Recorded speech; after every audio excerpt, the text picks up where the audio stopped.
Hello, I'm Jim Rose, and I've brought a marionette here to demonstrate. I call this particular marionette Roddy McDowel because, of course, he's made with dowel rods and common lumber, 2x6s and 2x4s. I've also attached to Rodney what I call the Puppeteer marionette control, and I'm going to demonstrate up close so that you can see and follow the stringing and the manipulation. This control in conjunction with the marionette.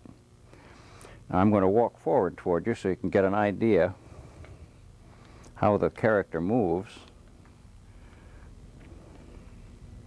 Here we are.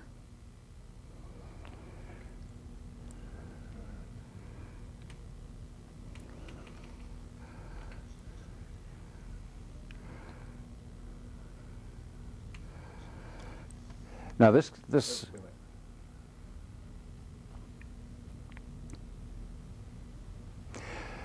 control has 18 strings, and I'll recite them for you just for the record.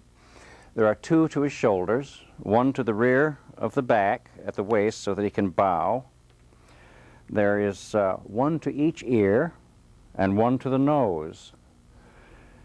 There is 1 for each leg, which you can see goes down through the knee, out the back of the knee, in through the back of the calf to the front of the ankle and onto the top of the foot. This enables the toe of the marionette to be lifted with each stroke of the leg so that the toes don't drag. That's an invention of my father, Rufus Rose. And I have 2 special strings that run down through the top of the marionette's head and 1 to either of the 2 hands. As you can see, the hand is drawn up, in this case, to the mouth. Now I'd like to depart from what I consider the ordinary stringing and talk a little bit about a control device that I've put together with ideas from Albrecht Roser and some additions of my own. As you can see in my right hand here, I'm holding the hand control and turning it left and right. I have a thumb string, a pinky string, a wrist string, and I've added to what Albrecht has been using a string at the rear of this sub-control, which lifts either the elbow or the upper arm. Now, when I hold the sub-control at the same level as the main control, the arm of the marionette is in a horizontal posture so that you can adjust the strings accordingly. I like to leave about 6 inches of hanging distance between the main control and the sub-controls that operate the hands. Now, I have mentioned the strings that lead from the sub-control down to the hand, but there are 2 other strings which are quite important in this rig, and they support the sub-controls from the main control. And you might notice right here there's a screw eye and one on the other side. And the same is true at the rear of the control here on both sides. The suspending strings that hold this sub-control from falling to the ground are run through those screw eyes to the opposite sub-control on the other side. So that you can notice by pulling those 2 strings horizontally to my right, I'm lifting the opposite hand. And in effect now I'm able to operate both of his hands simultaneously. And I don't have to be doing the same gesture with the 2 hands. As I fishtail, I think in aeronautical terms that's called yawing. As I fishtail my right hand control, you get a kind of a waving motion with his left hand. Now, in addition to the continuous strings, I have a device here on this right hand sub-control, a little nail that I've turned around a corner, so there's a hook right at the end of my finger. And with that hook, I can reach in and pluck either of these 2 strings that raise the hands up to the face of the puppet.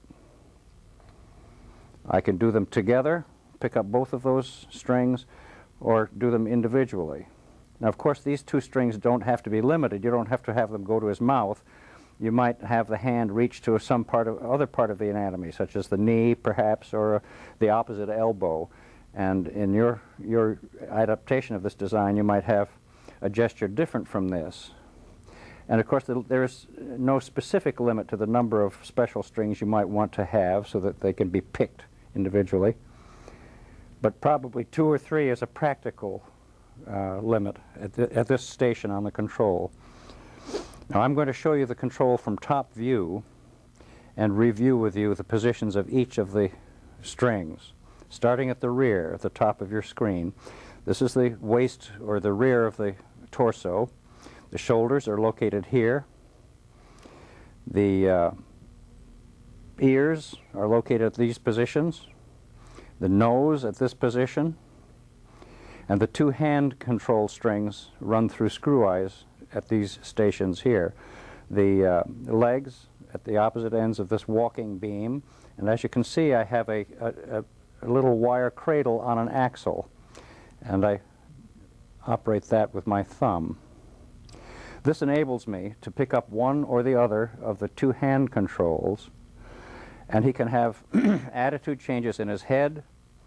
By lifting on the torso strings or the shoulder strings, I can release any tension that might be in the head strings and have him turn his head down. Now I'm just going to operate the marionette to give you some idea of what flexibility is possible. This is done in 1/3 life size, 24 inches tall, and you can see that he's coordinating several different kinds of movement. And it isn't really necessary to take hold with your fingers of individual strings to get this variety. And I frequently change hands so that you can work this ambidextrously.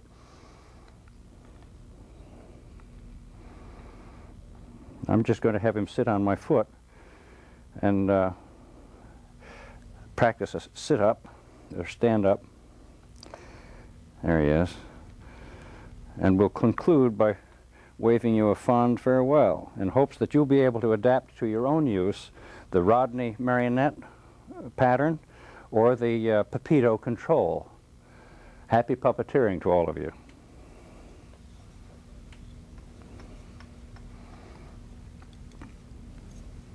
Okay, you want to take a look at what you have? Sure.